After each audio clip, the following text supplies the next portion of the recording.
So, Ron Seaver, thanks again for joining my podcast. I appreciate you're the founder and president. I put CEO, but CEO in charge of the National Sports Forum. So, welcome, and I can't wait to go over exactly what we just talked about. Well, thanks very much, Rob. I really appreciate the invitation to be here and get to talk to the group and get to talk to you. We've been in the same industry for years and years and years, but we've only just met, so I'm loving it. Thank you so much for the invitation. Absolutely. Like I said, the great thing about doing these podcasts is that I just get to meet people that I've admired from afar and maybe didn't at that point in my life when you're just growing whatever business you've been in. A lot of it for me was always business development. And so, I'm talking to brands and partners and it was something that, I've always known what you guys have done and always admired it and always like, I gotta go to that event. At some point I have to go to it. So the good thing is I have you cornered now. So I can ask you probably all the questions I want of a hotel somewhere. So well, I am more than happy to answer any questions that you have, and so fire away.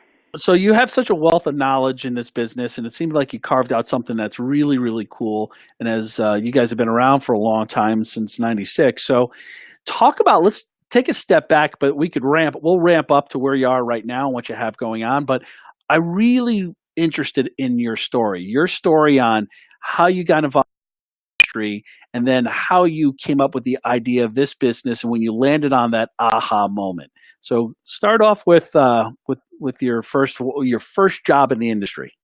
Absolutely. Well, I'm a kid from New Hampshire that migrated as far west as he could go without swimming. So I'm now in San Diego and moved out here, gosh, I hate to admit it, but over 30 years ago. And I was one of these guys. I went to Syracuse University in upstate New York. And I graduated, and I was one of these guys that really had no idea what I wanted to do. Even upon graduation, I got out of school, and I wasn't really sure, so what do I want to do with the rest of my life? And so as normally will happen if you are like that, you will kind of bounce from one job to the other. And I have to tell you, I had, 8 jobs my first 5 years out of college. So I would tell people I don't know how to keep a job, but I got good at getting them. That was the good part, is that I got good at getting them, but I'd get them, and I was like, I don't want to do this. I don't want to do this. And it just took me from, one town to another, and I found myself out here in San Diego and absolutely loved it. And then the question was, so what am I going to do? I'm now, 25 years old and just still wondering what's going to happen. And the one thing I did have is, I had some good advice that somebody had said, you should follow your passion. What are you passionate about? What is it that you really, really love to do? Instead of trying to follow a paycheck, find something that you absolutely, there's an old expression that says, do something you love and you'll never work a day in your life. And so I heard some variation of that theme. And for me, a huge baseball fan. I mean, to this day, New England everything fan, Red Sox, Patriots, Celtics, Bruins, even though I live out here, which is not uncommon to anybody who's ever been out here to San Diego. None of us are actually from San Diego. We're all from someplace else. Usually someplace much colder than San Diego and covered in snow right now. But, it's here. It's absolutely gorgeous. And you'll run into as many Cubs fans as you will Padres fans. And so for me, I started working and I applied for a job with the Padres selling tickets. I didn't care what I did, but I talked my way into the Padres, and they thought that I would be great in their boiler room program, which is a lot more sophisticated in this day and age. But back in those days, you're talking about 1983. My first day at the end of work, the Padres asked me if I had enjoyed myself, and I said I had. And then they told me they had traded me. And I said, I've been traded? I thought only players got traded. They said, no, you've been traded. I said, well, who did I get traded to? They said, San Diego State. Wait, I'm been traded to a college? And they said, yeah. I said, well, what did you guys get? Absolutely nothing. Wow. I'm not sure which one of you guys got the better part of the trade here. But in this case, it was just the time of year where, the Padres liked me, but they were heading into spring training, and their efforts to sell season tickets were starting to amper down. So they loaned me out to the Aztecs, and so really my first job was selling tickets, calling people up at dinner time, trying to convince them to buy Aztec season tickets back in 1983. I worked on straight commission, Rob. That first job. And if you have a job on straight commission, you should probably work for a team that's really, really good. Right. Because you make a lot of sales. Our team that year finished 2-9. Ooh. And for the entire year, I remember when I got my 1099 or W-2 or whatever it is at the end of the year, and it came to $5,270. Nice. So I had worked the entire year for just over $5,000, which I'm very, to this day. Now, again, that was a million years ago, but I try to tell students that I talk to today that, if they read these great sums of money in the newspaper that, the shortstop or the cornerback just signed for $13 million, and they think, wow, and they only work for 6 months out of the year. Imagine what they'll pay me if I work for 12. Mm-hmm. And I have to warn you, it's not that way. When you first come out of school, you and a million of your friends want to go to work for the New York Yankees. So it's very much a buyer's market, and you have to be willing to eat government cheese for a while just to earn your stripes. But fortunately for me, I moved out of when the Aztec season wrapped up, it was time to go sell Padres season tickets, and so I did that for a while. And as soon as I wasn't very good at it, Rob. I was very earnest and very passionate about it, but I just wasn't that kind of a sales guy. So they loved my energy, but they didn't love my results. And so as soon as I could, I moved into the promotions department, which then led me into working sponsorships, selling sponsorships. So I worked the next 8 years for the Padres.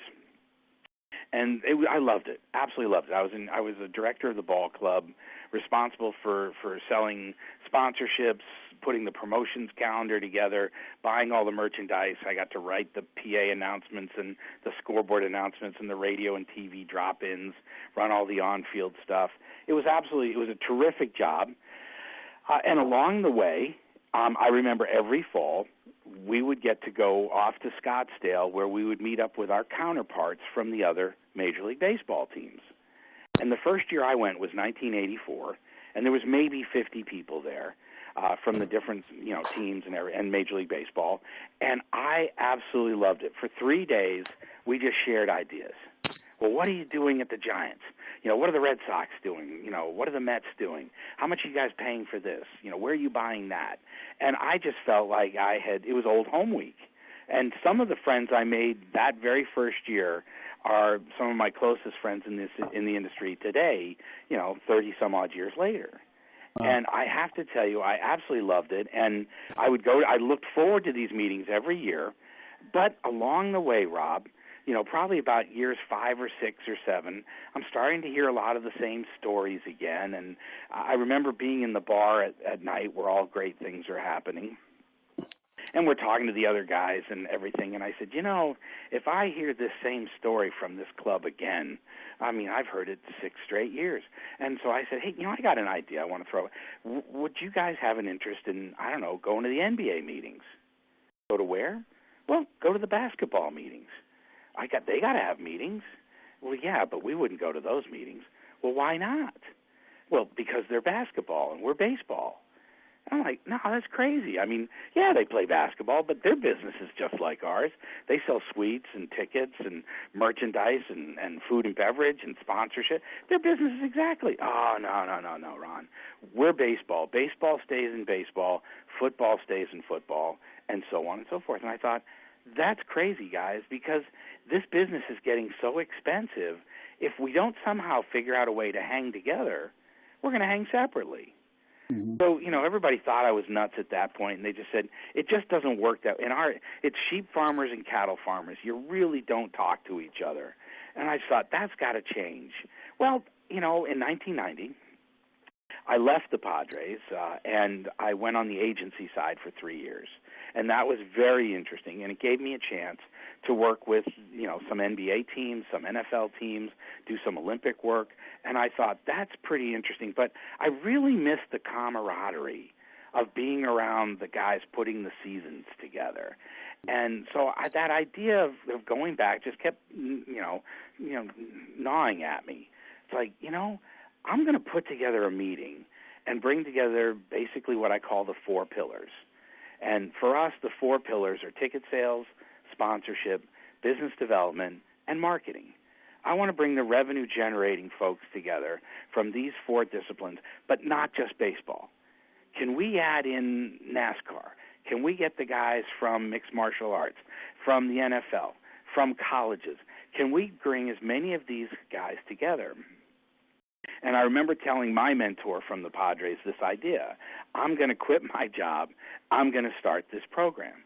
And he listened to me, and he just, as he said, are you serious about this? He goes, this will never get off the ground. I go, no, you got to try it. He goes, no, honestly, Ron, Major League Baseball and minor league baseball guys don't talk to each other, and they have the same commissioner. And I'm like, nah, I think that we got it. He said, trust me, if you do this, you will lose all of your money. You'll become a laughingstock. And I was like, wow, that was not quite the reaction I thought I was going to get. So I thought, well, I'm going to go out and do this, damn it. I'm one of those guys, if you want me to do something, tell me I can't do it. Well, you can't do it. Oh, yeah, I'll show you. So I went out and did it. Got 10 great speakers, and by that, the president of the Anaheim Angels, the president of the New Jersey Nets, the owner of the Colorado Rockies, top sponsorship person from Coke, from Coors, the president of the Anaheim Ducks. We had 10 really good speakers and brought them all together, and we only had 3 attendees. 3 people showed up for it. Wow. And I remember at the end, the hotel, my sales rep coming up to me, telling me that I owed him $65,000 for all the rooms that we had not taken, to sell. And I was like, oh, but I really, really tried. And, I've been out here 3 times. I've been putting all this stuff out there. I've used all the money I have to send out. And this was before the Internet was around. Send out postcards and faxes and emails. Oh, well, not emails, but brochures and letters. I tried everything I could, but only 3 because they just didn't want to come together. And, I remember my wife asking me when I got back, and I had to tell her that was a tough conversation. Yeah. And I said, yeah, we owe. And plus, not only that, but I didn't take any money in because I've just been working on this. And she said to me, well, what are we going to do? And, being a typical guy, I just thought, well, what do you mean? We're going to do this again. And she goes, well, why would you do this again? There are only 3 people there.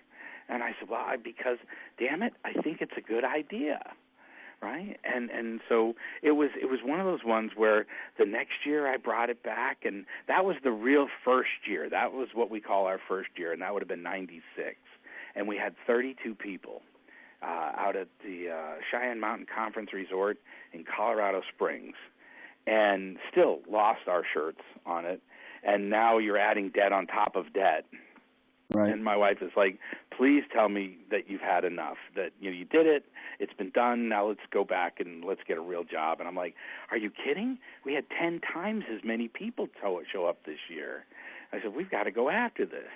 And so I did not quit on it, and which was probably crazy, Rob, but I stayed with it. And I think for 7 years, we lost money at the end every year, and I wound up having, literally hundreds of thousands of dollars worth of debt to banks, credit card companies. I could probably write a book on how not to start a business. I would tell this story.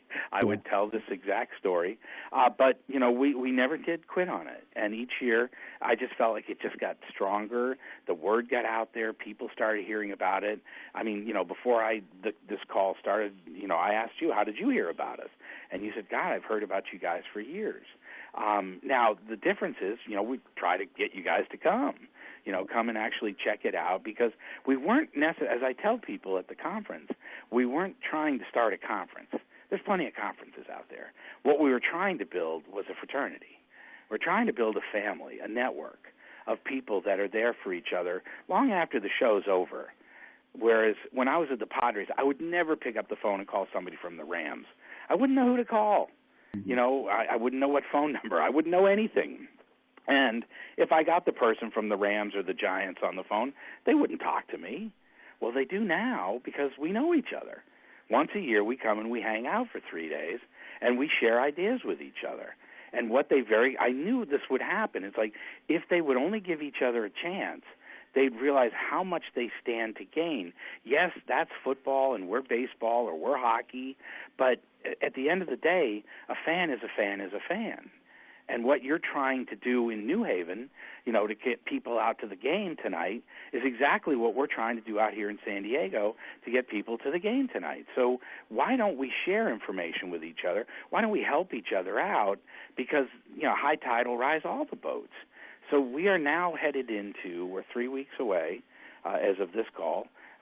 In fact, 3 weeks from today will be our closing day of the forum. This will be our 23rd annual.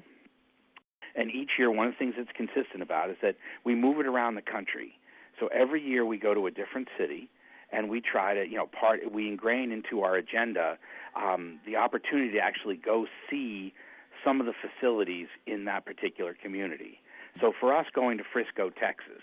Now, Frisco, Texas is a great story. It's a real sports city that people probably many of them have not been to before or heard of before. But it's an incredible story that's kind of grown as a suburb of Dallas into its own community, and it houses not only FC Dallas, which a lot of soccer fans know, great franchise down there at Toyota Stadium, but they also are the home to the Frisco Rough Riders. Minor league team. They're the corporate headquarters of the Dallas Stars, and also the latest news out of there was a couple of years ago. The Dallas Cowboys decided they selected for the communities in there. All of them put in their bids, and they selected Frisco to build their training facility. It's called the Star, and it's an absolutely incredible facility. They spent over $100 million building this. And it's not yet, I would say it's probably 90% finished. The Cowboys facilities are finished, but around this community have grown hotels and restaurants, offices, businesses, condos. It's become its own community at the Star, and we're really looking forward to a lot of our NFL folks have great training facilities, but they're training facilities. And getting a chance to go and see what they're doing at the Star, I know is going to get a lot of them to step back and look at this and go, wow, now if we were to do this again, or maybe we could still do something like this at our facility as well. So nothing better than actually seeing something. Pictures are nice, but actually being there is even better, and getting a chance to see something and ask questions as you walk around and take a look. So this year we'll be in Frisco, Texas, and I'm happy to say that we're up around 1,000 attendees now, so we've grown from 3. I'm blown away by the story, by the way. Yes, I'm glad you saved this part of the story for the podcast, because this just touches so many things that I love, which is entrepreneurship in business. And folks that have resilience and persistency always amaze me, because it is so easy to bail when you have 3 or when you have 30 and 7 years in and you're still not making any money. But your conviction of this is right, this can work, to me, that's the story, right? Ron, congratulations. I feel guilty now for not coming as an exhibitor now in 2013. Rob, I'll send you an invoice, okay? Please.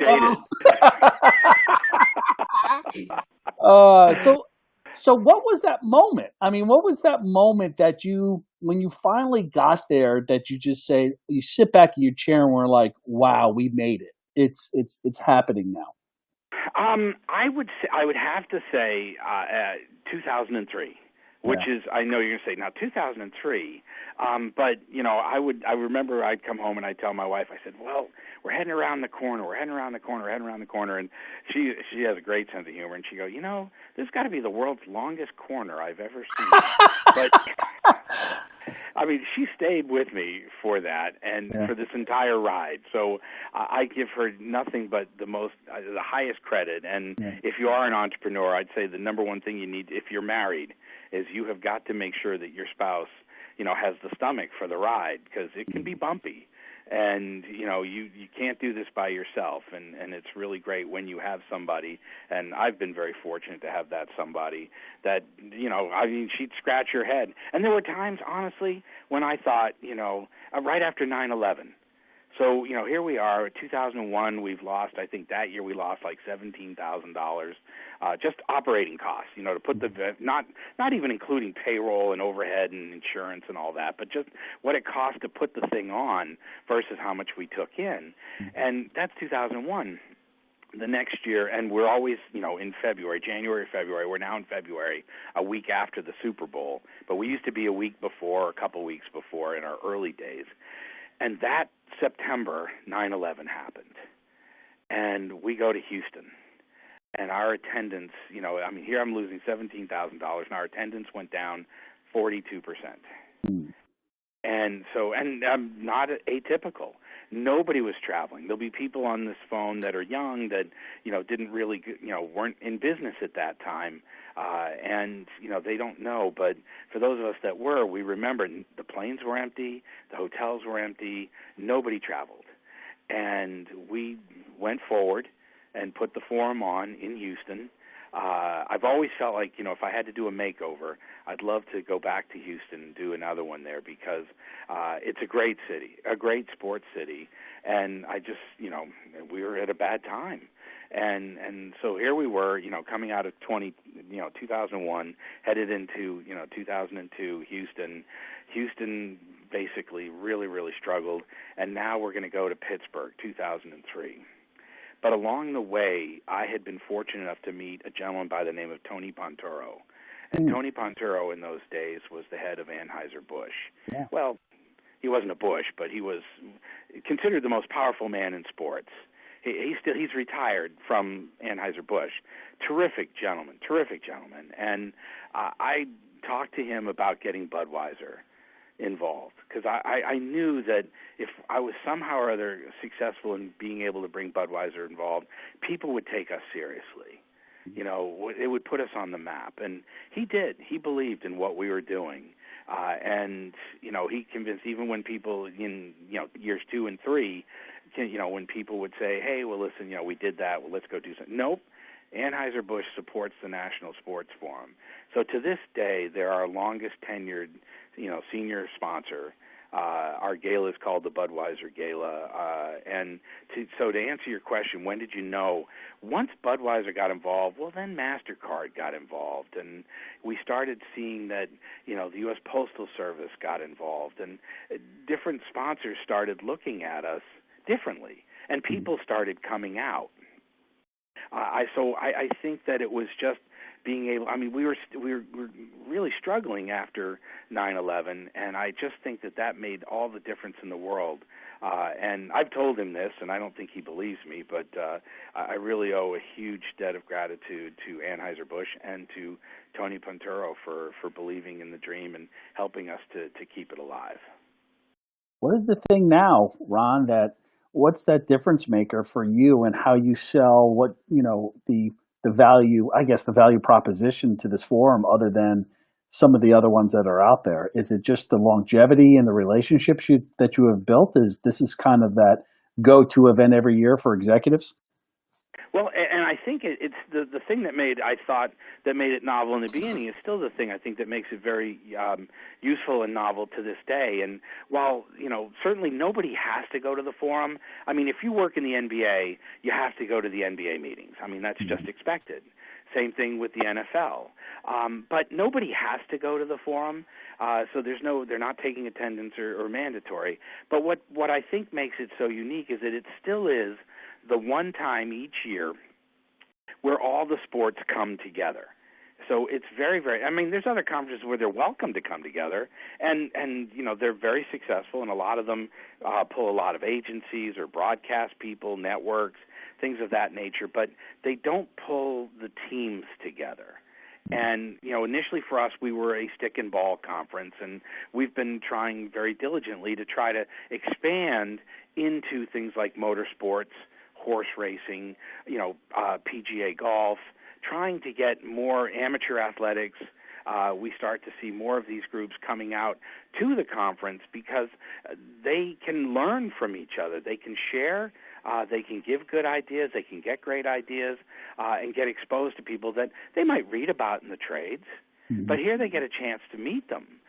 We were talking before we started the podcast about the number of schools that send their professors, that teach, that have a degree program in sports business or sports management. So we'll see, in any given year, 40 colleges that are there. We'll have more than 40, but 40 of them that aren't athletic department people. They're mm-hmm. strictly from the academic side. And mm-hmm. I think that's neat to see because they'll come out and get a chance because they're going to go back into the classroom and rather than say, hey, here's what I read or here's what I heard, no, I actually went and met this person and this is what they said. I was at the National Sports Forum. The commissioner said blah, blah, blah. And now, they're really teaching from first person. Plus, they're getting to meet these people and now invite them into the classroom and, whether it's Skype or doing a podcast or live, getting them to come down and actually meet the students. Internships will grow out of it. So I think the thing that makes it unique is that it still brings, there'll be 150, 175 different, ball clubs and sports properties there, which still makes it this, universal congress, if you would, for people to cross-pollinate and share it. So one time each year they get to do that. What are you seeing new in the marketplace? I mean, are you seeing esports coming into play that are people a little bit more interested in? Or is it still talking about, how do you maximize sponsorship sales, hospitality, ticket revenue? Where's the industry heading in your opinion? Well, I'm going to say yes to both, Rob. And I'm not. It's we're not one of those events that keeps trying to chase after the next shiny object. But when we see something that we think is really starting to establish itself, we will definitely gravitate. We'll go in that direction. So to your question, we always have a large amount of education on upselling tickets, renewing tickets, talking to your sponsors, having better sponsorship deals. It's you might sit there and say, well, that's kind of basic, and in many ways it is, but it continues to evolve as we start talking about ticketing. Well, the secondary market, the resale market, where's the evolution going towards digital, et cetera, et cetera. Now, at the same time, to your first question, this year there's 2 new pods that we've added to the forum, workshops as well as breakout sessions, and one is on esports because, to your point, as you correctly surmised, a lot of the teams are now team owners are now looking at these esports franchises, purchasing them, which is making other owners ask their executives, well, hey, I just saw where Jerry Jones just bought into this team. Should I be doing that? What's he doing with it?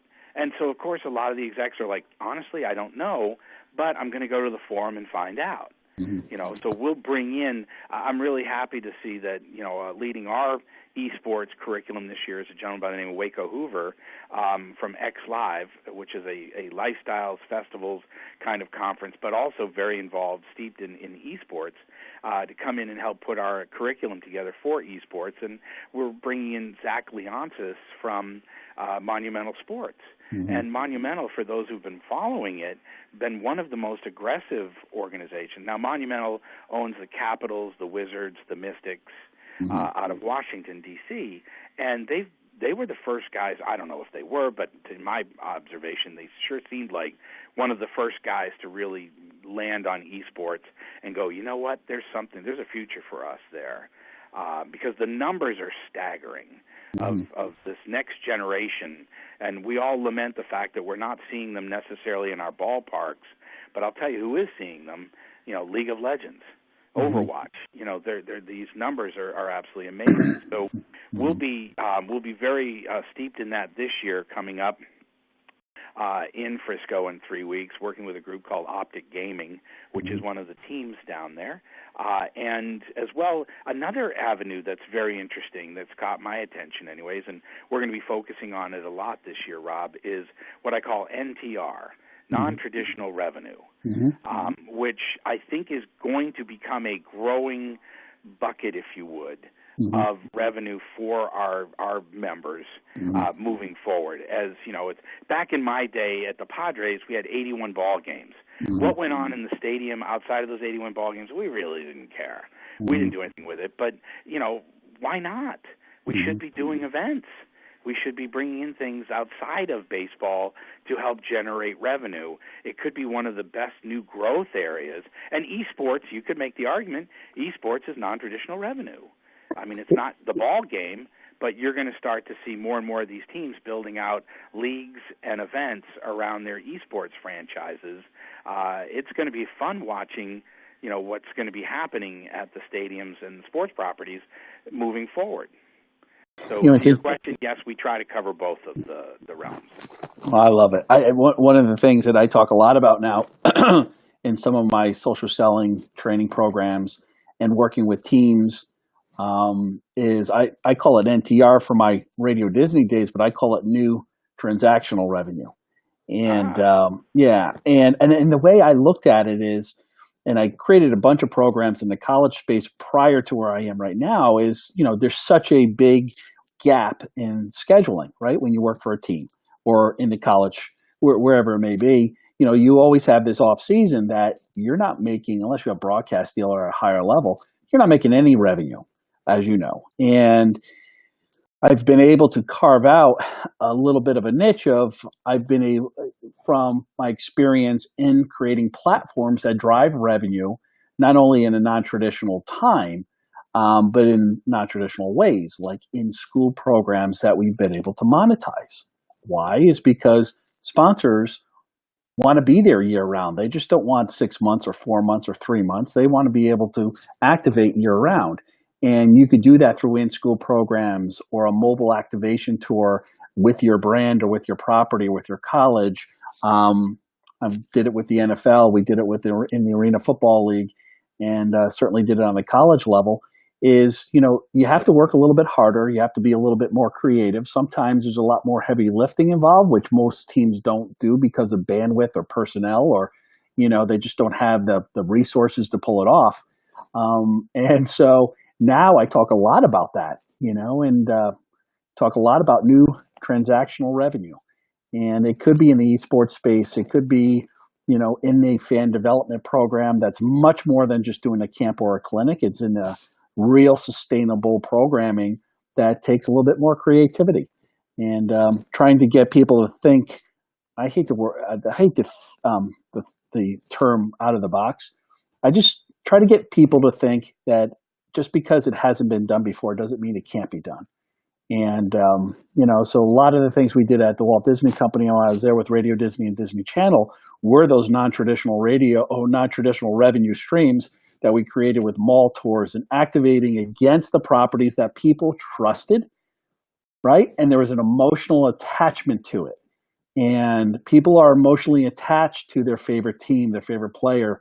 And a lot of times the mascot, there's such an emotional attachment that has sustainability from when you're 8 years old to when, until you're in your elderly ages, right? When you're a senior, that mascot never changes. Players change, coaches change, administrators change, general managers change, but the mascot doesn't, and how do you leverage that, other than just a photo opportunity, So I think some teams have it figured out, the ones that, have done pretty well in that space before, but other teams are still, it's so low on the radar, but it's such transactional revenue that just needs to be a little bit focused.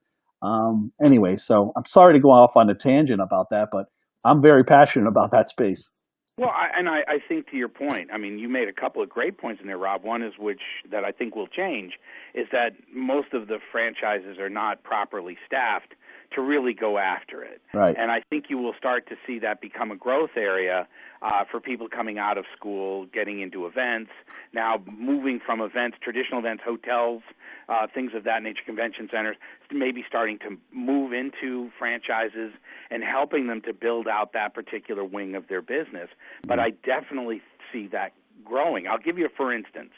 We work with one of our official sponsors as a company called PSAV.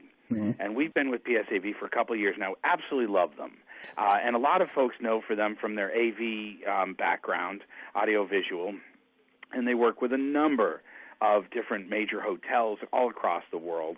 And they started looking very astutely at 3-4 years ago. They started looking at the sports space, realizing that there's these great facilities that sit empty most of the nights. And maybe we could be doing something. We could work with the teams. And in this particular case, the PSAV Sports headquarters is located in Boston, and they started working with the Boston Red Sox. And at that time, the Red Sox, one of the more ambitious organizations through Fenway Sports Group, they actually did do a series of concerts, and they did use Fenway Park to the tune of, I think the year that PSAV first just started getting involved and working with them, they had probably about 125 outside events other than the 81 dates of Red Sox baseball. So they used Fenway Park. However, I think last year they were at 675 events outside of the 81 ball games. Wow. Just to give you some idea, and the staff that they have there, they got 10, 12 people that are on staff there. The head of that program is going to be speaking at the forum, and that's part of the whole thing is that I think a lot of franchises, to your point, Rob, geez, what can we do? What can we do? What can we do? Well, just getting everyone together to talk about what they're doing. So the Philadelphia Eagles will be down to talk about, well, here's what we're doing in Philadelphia. Well, if you're sitting there, it's like, write those down. Right. I should be doing that. And, well, I'll tell you what we're doing. Let me tell you what we're doing here in Chicago. Let me tell you what we're doing here in Dallas. And the next thing you know, I think this is really, my hope, my expectation is this will really catch on nicely, and we'll start to build a fraternity within the fraternity of people that do NTR, giving them a chance to come together. And I'd love to see this group really mushroom at the forum in the years to come. Because I think it is, like esports, I think this is another up-and-coming wave for quote-unquote traditional sports. I 100% agree. I 100% agree. There's so many, and utilizing the resources of your partners, like your media partners, your radio partners, who all have the same objective, and your nonprofits. There's so many ways to connect the dots that we ran ultimate field days in minor league baseball stadiums that we did with local radio stations and just layered in sponsors that was in such a dead zone of October, November. Minor league baseball stadiums are just sitting there, and you don't have the groundskeeper coming out yelling at you for pounding, stakes in the ground, So there's so many ways, and it's just, it's something that I would love to be a part of next year, so. Got a lot of change our way of thinking. You always have to. Yeah. I mean, we look at this now. We've managed to create the experience on television, HD television, where it can be so difficult now to get your fans to get off the couch and come down to the stadium. Right. So we have to continue to develop other things going on at the stadium other than just say, 4 quarters of basketball. Right. Well, what else is going on here? It's got to become the mecca where things are happening, and it's more than just a game. Because if it was just the game, then you'd stay home and watch it on TBS. But we really need to get you out there, particularly this next generation. We know, I've got gray hair. I'm an old guy. But what about the young guys that are the students that you're seeing, that are coming out? They didn't necessarily grow up going to a bunch of baseball games. For them, they might have spent a lot of their free time doing action sports, skateboarding, or, they might have been on their computer playing Call of Duty. You don't know, but these guys didn't necessarily grow up like you and I did, maybe hunched around the television set watching the ball game or listening to it on the radio, or better yet, for me, as a kid, there was nothing better than going to Fenway Park. That was the shrine of, once a year my dad would take me to a Red Sox game, and I didn't sleep the night before. Right. Do we still create that kind of sensation in this next generation? And if not, if they're not going to bow to our ways, we've got to meet them where they're interested. How can we involve it? To your point, sponsors. If I have my sponsors, they're looking at the same thing I am, going, gosh, where's that next generation in the seats? Well, for those guys, we have our esports league. So we're going to, meld you into that as well, so that you can get this next generation coming up. The teams are, these businesses are very sophisticated. They see where the future's going, and if they're smart, they're listening to what their sponsors are looking for and what they need. I agree. I don't think as much as people want to live in the digital space and the social media space, it's obviously where the attention is going and part of the culture, which is obviously fantastic and how we adjust to it. But I don't think anything will ever replace the live experience or that experiential piece of marketing, promotion, interaction, engagement. So I say Mabel behind a table with her cheese and crackers at BJ's will always work. You know, so Mabel behind a table will always work. A sampling, put it in someone's hands, have a real conversation, make that personal engagement happen, like your conference or your forum happening. You just can't ever duplicate that with a webinar as you can live in person. And thank goodness for Tony with your Budweiser sponsorship with a cold beverage in the lobby afterwards. Oh, it is, and as much as during our conference, we'll have 32 breakout sessions and 16 workshops on Sunday, and we'll have 4 super panels. We're gonna have a lot of education, but at the end of the day, it's the cold beer in the bar at night. Yep. It's that opportunity to get away and meet somebody you didn't know, reconnect with somebody, get a chance to sit down with a sponsor. Sponsors get a lot of business done there because it's the one place where I need to talk to this guy, this guy, this guy, this guy. They can pick off the teams that they're looking to get face-to-face with. And to your point, as great as electronics are and Skype and doing everything over the internet or, through mobile and social, nothing replaces the value of, nose to nose, toes to toes. People having a cold beer and sitting down and talking to each other about what's working and what's not working. It's really the best way to connect. Well, with that, sir, I wish we connected 25 years ago, but thank goodness we had today. I'm so happy for you that you had your wife sold on the fact that the corner will straighten out someday, and it has. And everything you said, you're a wonderful man and such a gentleman. I thank you so much for spending this time with me and sharing your stories and your thoughts because, gosh, I didn't know, and it's incredible. So thank you for sharing your time with me and the time we had prior to the podcast. So I look forward to building this relationship with you and continuing on. Hey, Rob, thank you so much for the invitation. Best of success to you, and I'll look forward to actually us getting a chance to meet in person. Absolutely. So wonderful. It was great talking. Absolutely. Take care now. Thank you so much. Bye-bye. Thanks. This is Rob Thompson with Interview with Interviewers. Have a great day.